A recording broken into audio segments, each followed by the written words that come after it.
आप देख रहे हैं समय व्यू। कानपुर में जादूगर ओपी शर्मा जूनियर के इंद्रजाल से मंत्रमुग्ध हुए दर्शक। लाजपत भवन में हैरतअंगेज जादुई करिश्मा शुरू। जादू शो में दिखा दुनिया का सबसे खतरनाक जानवर डायनासोर। अमेरिका की विशालतम स्टैच्यू ऑफ लिबर्टी को पल में कर दिया गायब। कानपुर कभी फुर्सत में अपनी नानी दादी से दुनिया के सबसे खतरनाक जानवर डायनासोर के चर्चे सुनने और टीवी के जियोग्राफी चैनल में इसे देखने वाले बच्चों की खुशी का ठिकाना नहीं रहा। जब जादूगर ओपी शर्मा जूनियर के जादुई करिश्मों के बीच मंच पर अचानक डायनासोर प्रकट हो गया और चिंघाड़ते हुए दर्शकों की तरफ बढ़ने लगा, लेकिन दूसरे ही पल जादूगर ने उसे काबू में कर लिया। लोगों की समझ में नहीं आ रहा था कि ये क्या हो रहा है, और जब होश आया तो बच्चों की किलकारी और बड़ों के वाह-वाह से पूरा हाल गूंज उठा। ये मौका था जादूगर ओपी शर्मा जूनियर के उद्घाटन शो का। मोती झील स्थित लाजपत भवन में नवीनतम जादुई चमत्कारों के साथ शुरू हुआ जादूगर ओपी शर्मा जूनियर का दुनिया का अजूबा मायाजाल। उद्घाटन शो में मुख्य अतिथि श्रीमती प्रमिला पांडेय, मेयर कानपुर, ने शहर के गणमान्य लोगों एवं अधिकारियों की मौजूदगी में मशाल जलाकर उद्घाटन किया। अतिथि ने जादूगर ओपी शर्मा जूनियर के सालों की त्याग तपस्या, कला साधना और सामाजिक हित में चलाए जाने वाले उनके मैजिक बिंद मिशन की भरपूर सराहना करते हुए कहा कि यह सब जादूगर ओपी शर्मा जूनियर जैसा एक महान शख्सियत ही कर सकता है। उन्होंने शहर वासियों की तरफ से शुभकामनाएं देते हुए कहा कि ऐसे कार्यक्रमों की आज के समय में बहुत कमी है, इसलिए कलाकार को प्रोत्साहित करें ताकि हमारे भारतवर्ष की प्राचीनतम कला जादू जीवित रहे। जादूगर ओपी शर्मा जूनियर के उद्घाटन शो में जैसे ही जादू का पिटारा खुला, सभी दर्शक उनके हैरतअंगेज कर देने वाले कारनामा को देख आश्चर्यचकित होकर दांतों तले उंगली दबाने से मजबूर हो गए। सभी दर्शक भी उस समय हैरत में पड़ गए जब अपने जादू से जादूगर ने जलती मशाल से एक सफेद कबूतर प्रकट किया और उसी कबूतर को माननीय अतिथि ने उड़ाकर कानपुर वासियों को शांति का संदेश दिया। और उसके बाद जो जादुई करिश्मों का सिलसिला शुरू हुआ तो किसी को सोचने का मौका नहीं मिला कि ये सब कैसे हो रहा है। अमेरिका की विशालतम स्टैच्यू ऑफ लिबर्टी को पलक झपकते ही गायब किया तो लोग हैरत भरी नजरों से एक दूसरे का चेहरा देखते रह गए। जादूगर ओपी शर्मा जूनियर ने अपने शो में दर्शकों को जादुई करिश्मों के बीच नई कला मादम मैजिक मंच पर एक पतले का खोपड़ी से हवा में बातें करना, लोगों को अचंभित कर बैठा एक खाली डिब्बे से ढेर सारे कबूतर, खरगोश और फूलों का बाग निकलते देख बच्चों की खुशी का ठिकाना नहीं रहा। कुछ बच्चे तो स्टेज पर फुदकते हुए खरगोश और जादू से बनाए गए प्यारे प्यारे कुत्तों को ही निहारते हुए उन्हें पकड़ने की फिराक में पड़े रहे। जादूगर ओपी शर्मा जूनियर ने जादू के इतिहास में पहली बार दिखाया जाने वाला चमत्कार, पलक झपकते रूप बदलता तिलिस्मी चेहरा को दिखाकर सबका दिल जीत लिया। ग्लैमर व हाईटेक तरीके जादूगर को हर आइटम के बाद नई पोशाक में देखकर दर्शक आश्चर्य में पड़ गए कि इतने अल्प समय में इतनी जल्दी पूरी पोशाक कैसे बदल गई। कई दर्शकों को तो ये भी कहते सुना गया कि जादूगर अपनी पोशाक भी जादू से बदल लेते हैं, पर्दे के पीछे गए नहीं कि पोशाक बदल गई। अत्याधुनिक संगीत और विद्युत साज सज्जा के साथ प्रस्तुत किए जाने वाले इस 2 घंटे के जादू प्रदर्शन में लोग इस कदर तल्लीन रहे कि 2 घंटे कब बीत गए लोगों को पता ही नहीं चला। गौरतलब बात यह रही कि जादूगर शर्मा के हर जादुई करतबों का प्रस्तुतिकरण, ध्वनि और प्रकाश का तालमेल सराहनीय और अजूबा है।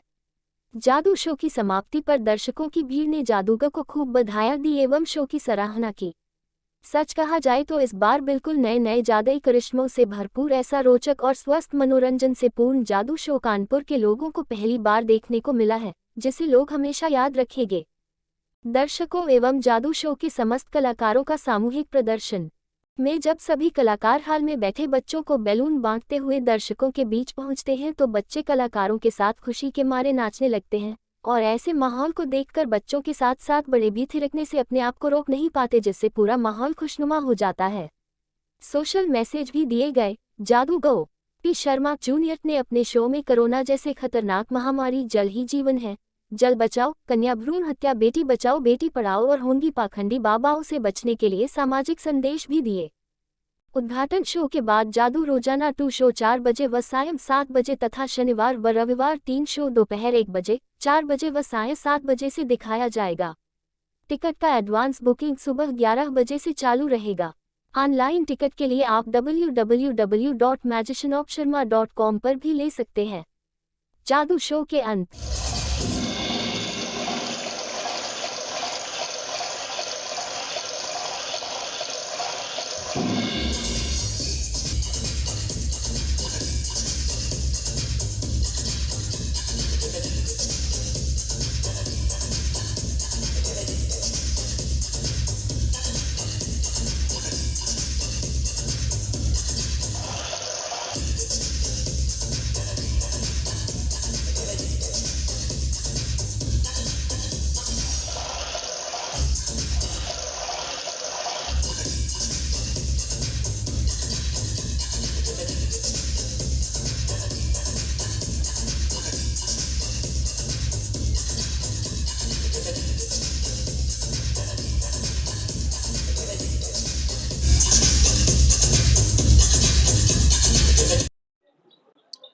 नमस्कार। मैं जादूगर ओपी शर्मा जूनियर। हम लोग यहाँ लाजपत भवन में आज 21 जुलाई से अपना ये अंतर्राष्ट्रीय स्तर का शो प्रस्तुत कर रहे हैं। आज उद्घाटन शो था शाम 7 बजे, जिसको माननीय महापौर जी प्रमिला पांडे जी ने अपने हाथों से शुभारंभ किया। और इसके बाद हम लोग यहाँ लगभग 1 महीने से ऊपर अपना शो करेंगे, जिसमें डेली 2 शो दिखाए जाएंगे। पहला शो शाम को 4 बजे है, दूसरा 7 बजे। सैटरडे संडे को दिन 3 शो हैं, 1 बजे, 4 बजे और 7 बजे। और दर्शकों की सुविधा के लिए एडवांस बुकिंग सुबह 11 बजे से यहाँ लाजपत भवन पर उपलब्ध है। इसके अलावा ऑनलाइन टिकटिंग के लिए magicianopsharma.com पे जाके वहाँ से ऑनलाइन टिकट करा सकते हैं। और बुक माई शो पर भी हमारे टिकटें उपलब्ध हैं। इस पर बहुत सारे हम लोग नए प्रदर्शन अपने शो में जोड़े हैं। तो मुख्य आकर्षण जो सबसे लेटेस्ट चीज़ है, तिलस्मी चेहरा, रंग और रूप बदलता हुआ तिलस्मी चेहरा। इसके अलावा mind magic, statue of liberty Venice, जादू की रहस्यमयी दुनिया और बहुत सारे मनोरंजन और रोमांचकारी प्रदर्शन आपको देखने को मिलेगा।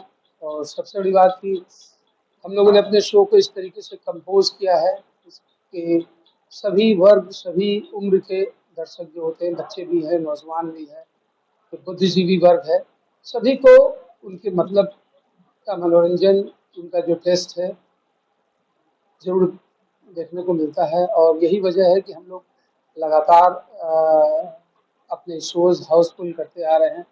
40,500 से ऊपर हमारे शोज हो चुके हैं और ये अपने आप में एक विश्व कीर्तिमान भी है। जादूगर ओपी शर्मा जी के जादू को आपने आगे बढ़ाया जी, इसके बारे में क्या कहना चाहेंगे? बहुत टाइम तक इस चीज को कंटिन्यू कर पाना। मैं तो बचपन से ही इस कला से जुड़ा रहा। पूरा जादुई माहौल में मेरा जन्म हुआ और लगभग 3 साल की उम्र से मेरा स्कूल भी यही कानपुर में ज्ञान निकेतन स्कूल है शास्त्री नगर में। वहाँ हमने एनुअल फंक्शन में 3 साल की उम्र में अपना पहला स्टेज शो परफॉर्म किया था। और पिताजी के साथ रेगुलर एज असिस्टेंट में साथ में रहा और लगभग 32 साल से पर्सनली मैं कमर्शियल स्टेज शो कर रहा हूँ। और पिताजी ने उन्हीं से सीखा है सारी चीज़ें और हम लोग इस कला को जितना प्रयास कर रहे हैं, हमारी टीम आगे बढ़ा रही है। हम लोग जिस तरह का शो करते हैं, ये लोग मैजिक में बहुत सारी अलग अलग सेगमेंट्स हैं। इसमें हम लोग जो शो करते हैं वो इल्यूजन बेस्ड शो है, जिसमें एक बहुत बड़ा टीम वर्क लगता है, बहुत बड़ा सेटअप लगता है। और लगभग 100 लोगों से ऊपर की हमारी टीम है, जिसमें 12-13 से ऊपर इंजीनियर्स हैं, कोरियोग्राफर्स हैं, डायरेक्टर्स हैं, म्यूजिशियंस हैं। कहीं ना कहीं स्टेज पर पहुंचने पर आप अपने पापा को मिस करते? बिल्कुल, कहीं नहीं, क्योंकि हर पल हर क्षण उनकी याद रहती है, साथ में उनका आशीर्वाद भी रहता है। और यही प्रयास रहता है कि उनकी जो सोच थी, उनकी जो कल्पना थी कि जादू को कहाँ तक, किस ऊंचाई तक पहुंचाया जाए, हम लोग और हमारी टीम पूरा ये प्रयास कर रही है कि उनकी जो इच्छाएं थी, जो उनकी कल्पना थी, उसको पूरा किया जाए। इल्यूजन टेक्नोलॉजी बेसिकली विज्ञान का एक पार्ट है। बिल्कुल, जादू पूर्ण की दुनिया में एक आम आजकल जनरल न्यूज आ रहा है कि लोग हिप्नोटिज्म सिखा रहे हैं कि किस तरीके से किया जाता है, कैसा प्रोसेस है। क्या ये भी जादू का एक? बिल्कुल, जादू मैंने बताया ना, जादू में अलग अलग क्षेत्र है, हिप्नोटिज्म भी जादू का ही बहुत छोटा सा पार्ट है। और आजकल कोरोना के बाद से एक जादू का ही एक पार्ट बहुत ज़्यादा पॉपुलर भी हो रहा है। और मेंटल मैजिक, जिसको मेंटलिज्म शॉर्ट फॉर्म में बोलते हैं, बहुत सारे म्यूजिशियंस इंडिया में हैं। म्यूजिशियन लक्ष्मण है, सुहानी है, तेजस हैं, सुशील दिल्ली से हैं, इस तरह के बहुत सारे म्यूजिशियन हैं जो मेंटलिस्ट शोज कर रहे हैं। अधिकतर मेंटलिस्ट शो कॉर्पोरेट शो में ज़्यादा टिकट शो तो नहीं लोग पसंद करते हैं। तो ये इस समय काफ़ी पॉपुलर हो रहा है और बहुत सारे लोग, मतलब अब जो नए लोग, साधु महात्मा में भी एक नई फॉर्म एक डेवलप हो रही है। पूरी तरह से मेंटलिज्म उसमें यूज होता है। भारत में धारणा बन गई है चमत्कार 19 सॉरी 2015 में हम लोग नोएडा में शो कर रहे थे। उस समय इंडिया टीवी के माध्यम से मतलब लगभग 15 दिन रेगुलर कैंपेन चला था, जिसमें इंडिया टीवी के माध्यम से हम लोग ने चैलेंज किया था सत्साई बाबा को कि जो वो चमत्कार दिखाते हैं वो हम लोग आपको करके दिखाएंगे और आप लाइव टीवी पे आप आइए और वो चीज़ें दिखाइए। 15 दिनों तक लगातार वो टीवी चैनल मतलब हमारा जो चैलेंज था अपने माध्यम से चलाता रहा, लेकिन उनका कोई ना रिप्रेजेंटेटिव ना कोई उनकी तरफ से कोई भी, क्योंकि देखिए ये बिल्कुल एकदम, इसमें कहीं कोई दो राय नहीं है कि ये वैज्ञानिक कला नहीं है, पूर्ण रूप से वैज्ञानिक।